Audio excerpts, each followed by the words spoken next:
o'zbek hamshirasi mana Germaniyada ishlab yashab kelyaptilar. Mana shu mahallada turar ekanlar. Taxminan bular ham o'zbekmi? Oh, qaranglar. Mana bir o'zbek.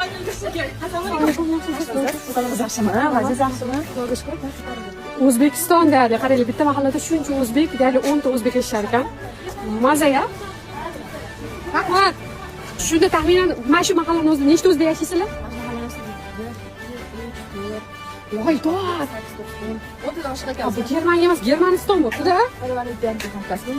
Вообще zo'r. Mana bu domda-ya. Nima qilasizlar? Bir-biriga ovqat chiqarishlar, bayramlarda Bu majlisimiz borligi uchun ketyapti. Havas qildim, qaranglar, mana o'zbeklar qancha hamshiralar birga kelib, birga mana shunaqa mahallada yashab, hozir ozgina shoshmay turasizlar, qanday sharoitdagi uyda yashashlarini ham ko'rsatib beramiz.